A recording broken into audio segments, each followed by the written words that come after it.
Hello students, Professor Nugent here. In this video we're going to discuss functional form misspecification.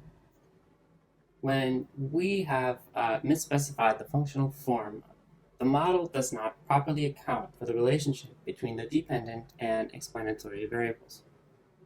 The potential mechanisms that could result in functional form misspecification could be either omitting functions of independent variables that are in the population regression function, such as polynomials or binary variable interactions, or possibly using the wrong form of an independent variable. For example, not using the log transformation of an independent variable. The primary consequence of functional form misspecification is that the OLS estimators are biased and inconsistent. Fortunately, there is an easy fix for functional form misspecification, and that is just to get it right. All right, so what is the fix here? Let's write this down. The fix is to get it right.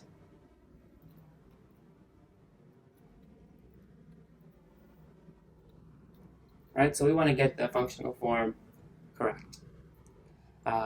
It's not always, we're never going to know that we have the exact population regression function functional form exactly right, but we want to know that we're pretty close. So how can we know that we are close? Well, there are some tests that we can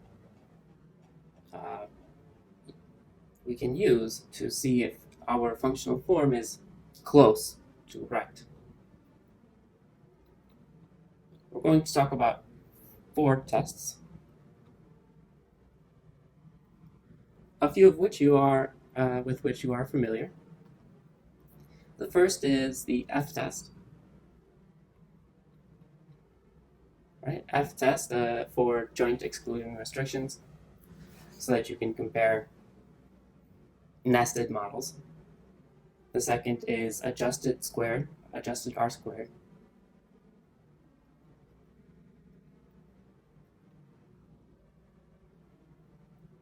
To compare the functional form between non-nested models.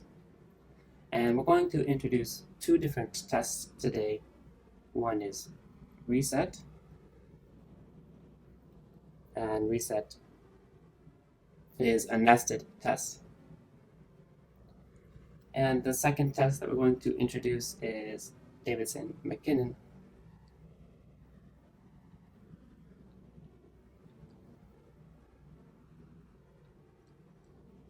And Davidson-McKinnon is a test for non-nested models. So let's look at the reset test, and then we'll move on to Davidson-McKinnon.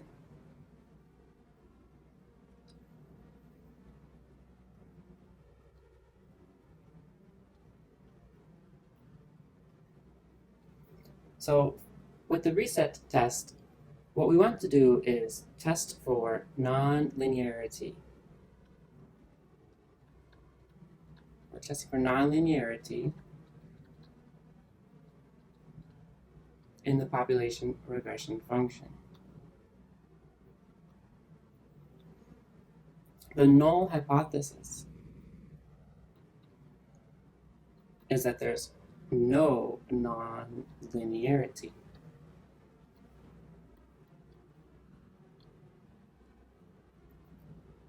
So we can write down the population regression function under the null hypothesis as y equals beta naught plus beta 1 times x1 through beta k times xk plus u. All right, so this is the model under the null hypothesis with null nonlinearity.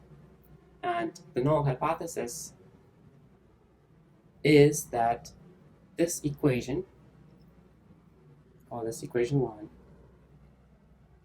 satisfies multiple linear regression assumption number 4. That is the expected value of u given x1 through x4, given the model specified as in equation 1, is equal to 0. Okay? So we want to, this is the quantitative specification of the null hypothesis, that there's no nonlinearity. That is, that we have specified this model correctly, and if we have specified this model correctly, then multiple linear regression assumption number 4 is valid. We can test this hypothesis by elegantly allowing nonlinear functions of the independent variables using polynomials of the fitted values. So let's just say this is going to be our test method. We're going to bring in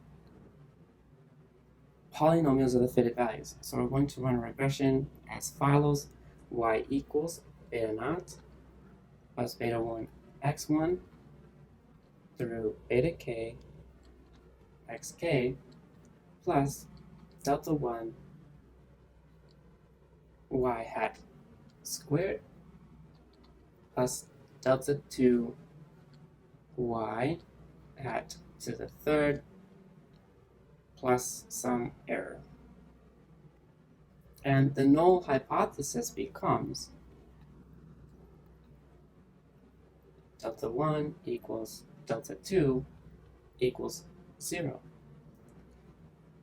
That is, if equation 1 already satisfies multiple linear regression assumption number 4, then adding these additional terms, the polynomials of the fitted values, should not add any additional information, because we've already correctly specified the population regression function. And so that implies that this null hypothesis is true. And we can test this null hypothesis using an f-test with n minus k minus 1 minus 2 for these additional 2 degrees of freedom. So this becomes n minus k minus 3 degrees of freedom.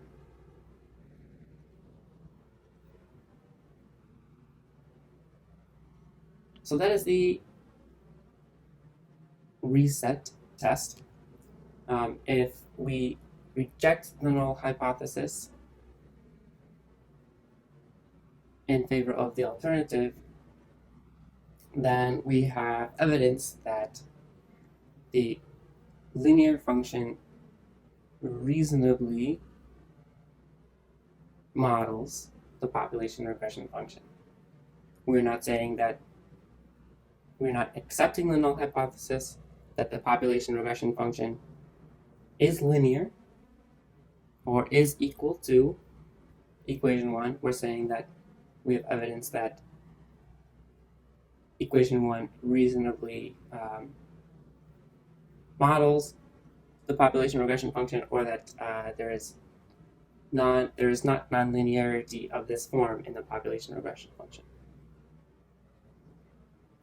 So we have to be very careful with these kinds of tests, not to accept the null hypothesis and not to interpret the result of this test as from accepting the null hypothesis.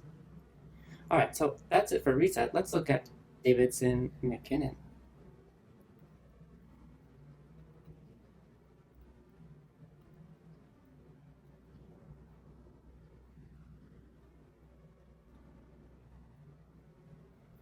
So this is a non-nested test.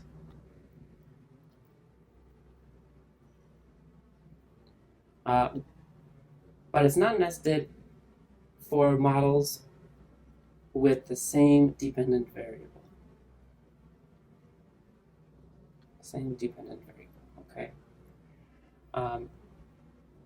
For example, whether some of the variables should be in log form or not, we can write down an example of two models that we might compare. We might look at y equals beta naught plus beta 1 x1 plus beta 2 x2 plus u, or we might look at y equals beta naught plus beta 1 log of x1 plus beta 2 log of x2 plus u. So we want to compare these two models. They are non-nested because one model does not fit within the other model, or one model is not an umbrella for the other.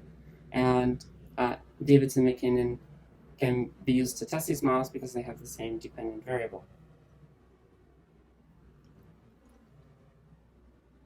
So how does this test work? Well, if multiple linear regression assumption number 4 holds for, so let's write down, let's call this model 1, model 2. If multiple linear regression assumption number 4 holds for model 1, then adding the fitted values from model 2 to model 1 should result in insignificant coefficients. So it's a similar idea to the reset test. So the null hypothesis, let's write down the null hypothesis in words, is that multiple linear regression assumption number 4 holds for equation 1 or model 1, and then a test. This is obtained from the t-test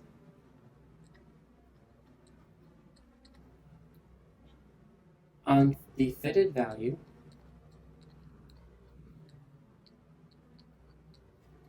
from the auxiliary regression, where the auxiliary regression is from equation 2. So we run the following regression: y equals beta naught plus beta 1 x1 plus beta 2 x2 plus theta 1 y check plus some error. So we'll call that the y check. This is the fitted values from equation 2. And we're saying that if equation 1 satisfies multiple linear regression number 4, then equation 1 is close enough to the population regression function, and adding any other terms should result in a coefficient equal to 0. So that's our idea. And then the null hypothesis becomes theta 1, that's a theta 1 equals 0, and this is just a t-test. Now, this test could be, and perhaps should be, done from both perspectives. So then you would flip the script and take the null as multiple linear regression assumption number 4 holding for equation 2, and then taking the fitted values from equation 1 and testing the null using fitted values from equation 1. So you really should do the test from both perspectives. If both are rejected, then more research needs to be done on the population regression function, because that shows that you're just not close to it. If neither are rejected, then you can consult the adjusted R-squared to select between the models. Again, keep in mind that failing to reject a null does not mean accepting the null. If you fail to reject, you have not proven that you have the correct model. You have not proven that your model is the population regression function. You have proven that perhaps the model you're using is reasonably close, and that the alternative is not the population regression function. That's it for misspecification. Stay tuned to the next video. We'll discuss using proxy or control variables to help with omitted variable bias.